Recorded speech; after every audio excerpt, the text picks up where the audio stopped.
Mimi kwa majina yangu naitwa Faustin Kea Paulo, ni manager wa kituo hichi cha Norca Upendo Rehabilitation Center ambao makao yake makuu yapo Mtwara. Kwa hiyo kwa hapa Dar es Salaam tuna branch hii. Kwa hiyo mimi nipo hapa kama manager wa branch hii ambayo iko hapa Dar es Salaam. Nataka tufahamu wazo la kuanzisha Upendo Rehab kujaje kama manager? Okay,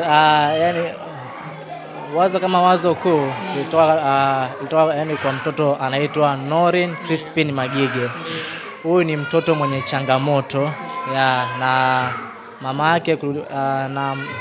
yake anaitwa Bi Christina Chacha. Yeye ni mtumishi wa umma, yupo kwenye bodi ya mikopo ya elimu ya juu kanda ya Kusini Mtwara. Yes.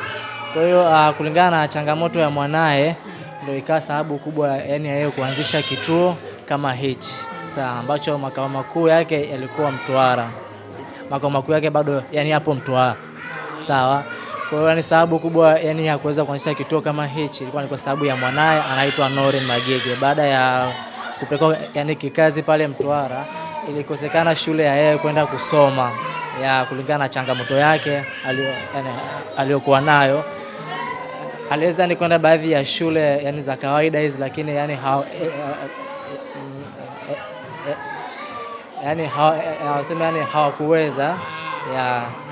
hawakuweza kuwa naye. Jambo kubwa ambalo mnajihusisha nalo kwenye hiki kituo chenu ni lipi? Watu wanataka kufahamu. Jambo kubwa sana hapa tunajihusisha na wale watoto wenye mahitaji maalum, kwa maana kwamba watoto wana changamoto ya usonji, wana changamoto ya viungo, na pia wale watoto wenye changamoto ya cerebral palsy, wanasema utindio wa ubongo. Kwa hiyo tupo na watoto wenye changamoto kama hizo. Kwa hiyo wanapofika kituoni kwetu wanakuwa wanapata huduma mbalimbali kama huduma ya mazoezi tiba, wanapata huduma ya malazi pia kwa sababu tuna hostel pia. Yes. Lakini pia wanapata huduma ya elimu maalum kwa wale watoto wenye changamoto ya usonji, wanapata elimu maalum. Hapo mnakuwa mnafundisha kitu gani? Kwa hapo sasa sana ambacho tunakifundisha ni wao kuweza kujitegemea baadhi ya vitu, kama kujitegemea wenyewe, labda kwenda chooni, labda ni kujua baadhi ya vitu kwenye mazingira, labda kama jinsi ya kufanya usafi kwenye mazingira, labda muda mwingine kutambua labda huyu ni baba, huyu ni mama, labda huyu ni fulani. Kwa hiyo mara nyingi wao ambacho wanafundishwa ni hivyo vitu, basic things ambazo zipo kwenye mazingira ya kawaida yanayomzunguka binadamu, kwa sababu tayari wanakuwa na changamoto ya brain. Sawa. Kwa hiyo sasa kuja kupata ule ufahamu wao kidogo nakuwa ni mgumu, kuelewa hichi hapa ni kitu fulani, hichi hapa kinapaswa kuwa hapa. Kwa hiyo sana si ambacho tunadili nacho ni kufundisha ni baadhi ya vitu kama hivyo. Mwitikio ukoje kwa wazazi ambao wana watoto wa aina hiyo? Mwitikio upo, lakini kwa kipindi sisi tunaanza kile kituo cha Mtwara makao makuu, mara ya kwanza kabisa tulikuwa na watoto wawili ambao ni mtoto wa madam na pia tulikuwa na mtoto mwingine tena. Lakini kadri siku zinavyozidi kuendelea kwenda, tuliweza kutoa taarifa mbalimbali kupitia redio, medias mbalimbali, clouds, kupitia kama hivi taarifa mbalimbali kupitia kwenye media kama hizi. Kwa hiyo kulingana na hiyo taarifa ndio watu wakaanza kuona, watu wakawa wanazidi kufuatilia kituo. Kwa hiyo kadri siku zinavyoendelea kwenda, watu wakawa wanazidi kufanyaje kuongezeka. Na hadi sasa tunapoongea sasa hivi Mtwara tuko pale ni mwaka wa 6 kwa sasa. Lakini kwa hapa Dar es Salaam huu ni mwezi wa 6. Tuanze kwa hapa. Lakini kwa Mtwara pale ni mwaka wa 6 na pale almost na watoto 90 plus. 90 plus. Kwa watu ambao wanapata huduma kwa pale makao makuu ya Mtwara. Lakini kwa hapa Dar es Salaam tuna watoto 50 ambao wanapata huduma hapa. Kwa hiyo just imagine ni miezi 6 lakini hadi sasa tuna watoto 50. Kwa hiyo utaweza kuona kwa kiasi gani watoto kama wao wapo kwenye jamii na ni wengi sana. Kwa hiyo sasa kupitia hizi social medias ndio wazazi wanazidi kupata taarifa mbalimbali. Kwa sababu pia sisi tuna social media zetu inaitwa Upendo Rehabilitation Center. Ukiweza kusearch labda TikTok, Instagram, Facebook, ukisearch Upendo Rehabilitation Center unaweza ukaona baadhi ya vitu ambavyo yani tunavifanya tukiwa kituoni, na kupitia hivyo na watu wengi wanazidi kutufahamu, na wale wenye changamoto zaidi wanazidi kuja kituoni na kuomba usajili labda na kuendelea na huduma kama hizi. Mtu anaweza kujiuliza gharama za mtu kama ana mtoto wa aina hiyo, ana usonji, ana utindio, labda anataka kujiunga kumleta hapa mtoto wake, gharama zikoje ama utaratibu uko vipi mpaka nyie mnaweza kumchukua huyo mtoto? Okay, yani kwa upande wa gharama ile hapa yani swala yani la kiofisi zaidi. Lakini yani kwa mzazi mwenye changamoto, yani kwanza kabisa yani ataweza kupata labda yani mawasiliano yetu sababu kuna namba ambazo zipo kwenye mitandao yetu ya kijamii, au kama kupitia yani kwa jirani, rafiki, anaweza akatupigia simu, then baada hapo akaweza kufika kituoni. Akifika hapa kituoni ndio tunaweza kumuelezea labda yani mwanao akitaka labda yani kujiunga, kunakuwa na vitu hivi na hivi na hivi yani vya kufanya. Lakini yani labda yani kwa upande yani wa gharama, yani wazazi wanakuwa yani wanatofautiana kulingana na uwezo wa mzazi. Kwa hiyo mara nyingi ndio maana nikasema mzazi anapaswa kuja kwanza hapa. Yes, na baada ya hapo sasa ndio tunaweza kumuelezea taratibu zote, na yeye pia ataweza kutueleza hali yake ipoje yani ya kiuchumi. Then baada ya hapo sasa ndio tunakubaliana kulingana na changamoto kama hii, maybe utaweza kuchangia gharama fulani. Yani kama hapa hivi tuna watoto 9 ambao yani wao yani hawalipi kulingana na wanapotoka mazingira. Kwa hiyo yani wapo tu hapa tunakaa nao, tunawapa huduma zote. Kwa hiyo hata kama mtu ana mtoto wake lakini ana chochote, ili mradi haje katika kituo chenu mtazungumza. Yes, anapaswa kuja tuweze yani kuzungumza, then baada ya mwisho wa siku tuweze yani kukubaliana. Nasema hivyo kwa sababu hapa yani tunakuwa na staff mbalimbali, yani wataalamu mbalimbali, yani kama nilivyo mimi, mtaalamu yani wa mazoezi tiba. Kwa yana staff wengine ambao yani nimeweza yani kuwaona hapa. Yani wao wanahitaji labda kitu fulani na wao yani waweze kuishi yani kwenye maisha yao. Kwa hiyo kulingana hiyo changamoto kunakuwa na cost fulani ambazo wanazitoa. Lakini yani sio kwamba ni gharama zote wanazichangia. Kwa hiyo yani kiwango tu fulani wanakuwa wanachangia. Ila kwa wazazi wenye uwezo wao wanakuwa wanaweza kumit yani zile nani zote wanaruhusiwa pia kutoa. Nataka nijue wewe kama meneja wa kituo, impact iko vipi katika hao watoto mbalimbali ambao ulianza kuwahudumia? Impact yake ikoje? Impact ipo yani matokeo hapo yani na pia yani matokeo ni makubwa zaidi. Sawa. Kwa sababu mimi hapa nipo almost nilianza Mtwara. Nilianza Mtwara ilikuwa mwaka juzi. Kwa hiyo almost hivi na miaka 3 yani ukawa na watoto wenye changamoto kama hizi.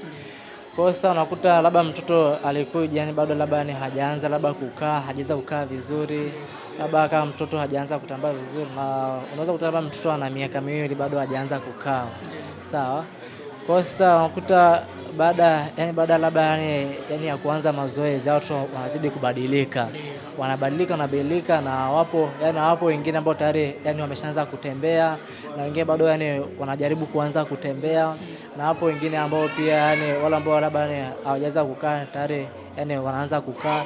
Kwa hiyo yani issue kubwa yani issue tu yani ya mazoezi ya kupata huduma yani wanasema huduma yani ya kujitegemea, utengamao naita.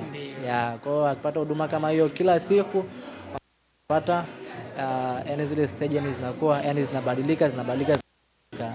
Na hata hapa pia wapo watu ambao yani wameweza kubadilika, na tunapata ni shuhuda mbalimbali yani za wazazi wanakuja kutoa ushuhuda, bana mwanangu alikuwa hivi lakini sasa hivi namuona yupo na hivi na hivi. Sawa. Kwa hiyo kulingana na hiyo huduma ambao yani tunaitoa hapa, yani wazazi wengi kweli yani wanazidi kufarijika, wanapata hamasa ya moyo, wanafurahi.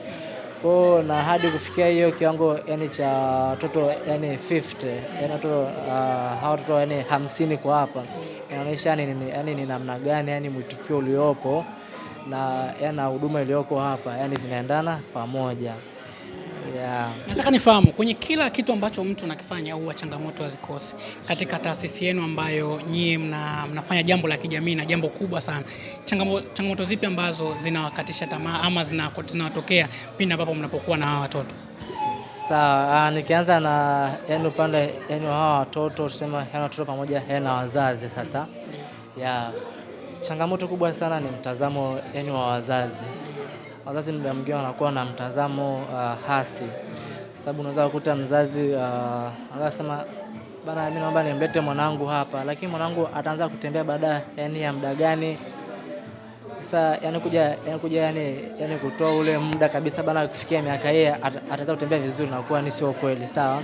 Kwa sababu unakuta muda mwingine kunakuwa na factors mbalimbali, changamoto mbalimbali, kwa mfano kama magonjwa, kwa sababu watoto kama wanakuwa na changamoto ya degedege ya mara kwa mara. Kwa hiyo akipata changamoto kama hiyo anaanza tena kurudi nyuma. Kwa hiyo sasa kuja kutoa labda kwamba mtoto atatembea akiwa na miaka hii, inakuwa ni changamoto. Kwa hiyo ni changamoto ya kwanza kwa mtazamo wa wazazi. Sawa, kwa hiyo mzazi akija hapa tunampa elimu bana kulingana na hii changamoto, tumpe muda mtoto, sawa? Sababu watoto kama wanahitaji muda, wanahitaji pia upendo, wanahitaji uvumilivu. Kwa hiyo baada kwa hapo tunaambia mzazi bana, ipo hivi na hivi. Sawa, kwa hiyo tukishampa ile elimu, kwa hiyo anaanza kujua, anaanza kupata huo upendo, anaanza kuwa na huo moyo wa kuvumilia kwa labda kwa muda zaidi. Lakini pia changamoto nyingine ni uhaba wa staff. Kwa mfano kama hapa wataalamu tupo 3. Sawa? Unaweza kuona na watoto labda watoto hao walioko hapa watoto 50 plus, inakuwa ni changamoto kuwahudumia kulingana na shortage ya staff tupo wachache. Kwa hiyo changamoto pia inayotukabili ni hiyo uhaba wa wataalamu.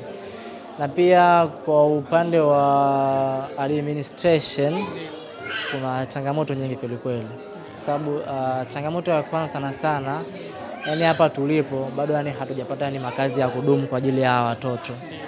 Yes, kwa kulingana na namba kubwa iliyopo kule makao makuu,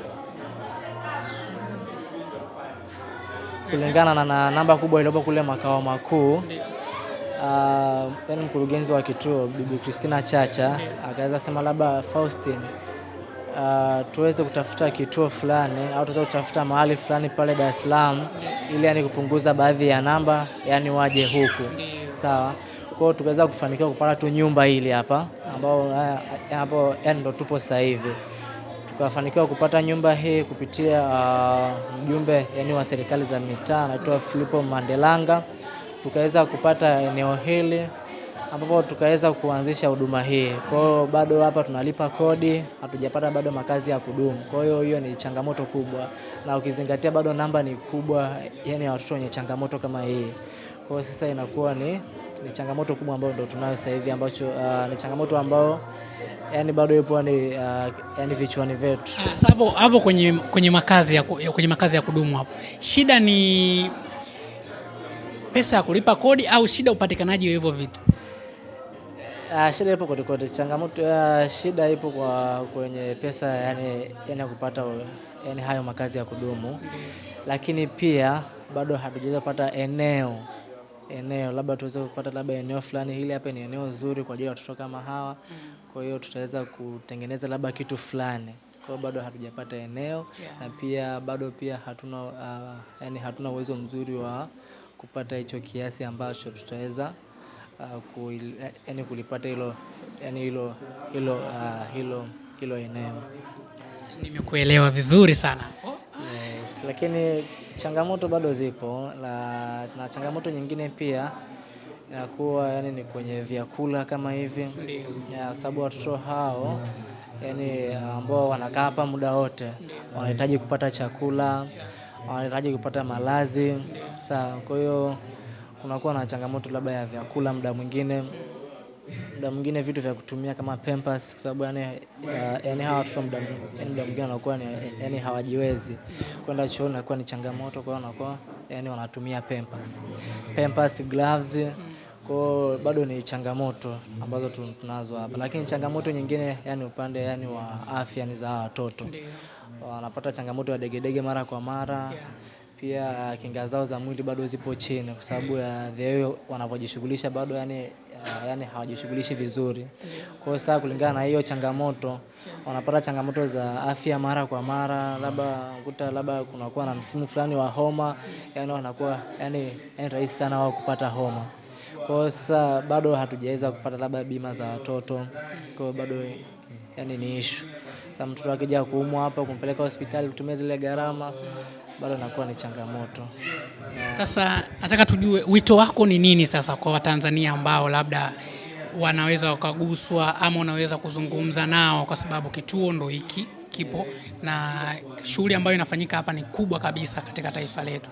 Zungumza nao sasa Watanzania wale ambao labda wataguswa sasa.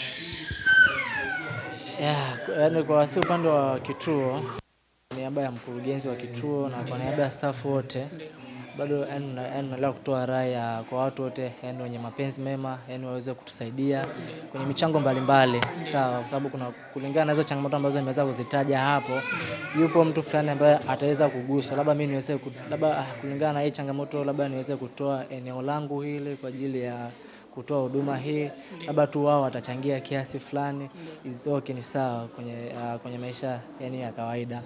Lakini pia kulingana na hiyo changamoto labda ya vyakula, bado tunaendelea kutoa rai kwa watu wote yani wenye mapenzi mema kama hao walioweza kufika leo. Kwa yani wameweza kutugusa kwa kiasi kikubwa sana. Kwa sababu tulikuwa yani hatuna baadhi ya vitu, lakini wameweza kutuletea mfano kama fridge. Ni changamoto ambayo tuliweza kuanza nayo toka tulivyoanza hapa mwezi wa 11 hadi leo tulikuwa bado hatujapata fridge. Lakini yani hawa wanahitaji. Yes, kwa hiyo hao walivyo kufika hapa wameweza kuletea baadhi ya vitu ambavyo ni muhimu sana. Lakini pia kwa wale wenye mapenzi mema wanaweza kutolea baadhi ya labda ni vyakula, pia wanaweza kutuchangia. Labda pia kwa upande wa Wizara ya Afya wanaweza kutusaidia pia upande wa bima za watoto. Labda changamoto yani za afya za watoto wanaweza kutufikiria kwa namna fulani. Kwa hiyo kutoa rai kwa makampuni mbalimbali, taasisi mbalimbali, watu binafsi, jamii, marafiki, ndugu, jamaa wote yani waweze kufika na kutusalimu pia na kuweza kutupatia baadhi ya mahitaji na kutusaidia zaidi ili yani hii huduma iendelee kwenda mbele.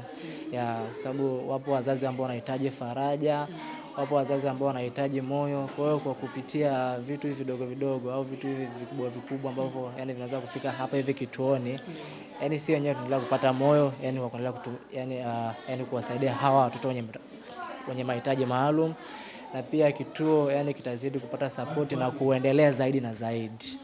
Kwa kumalizia sasa, hapa tunamaliza sasa. Zungumza na mzazi ambaye ana mtoto wake ana matatizo ya utindio wa mgongo, ana matatizo yoyote ambayo hivyo, lakini bado ame give up kwamba mwanangu huyu ameshakata tamaa kabisa. Zungumza naye hapa. Okay, sawa. Kwa wale wazazi wenye watoto kama hawa, kwanza kabisa yani hao ni watoto ambao yani tumeshapatiwa na Mwenyezi Mungu. Sawa? Kwa hiyo hatupaswi kuwatenga, hatupaswi yani kuwa treat vibaya. Yani hao watoto pia wanahitaji huduma kama walivyo labda watoto wa kawaida ambao wanasoma shule za kawaida. Yani hao watoto pia wanahitaji huduma maalum.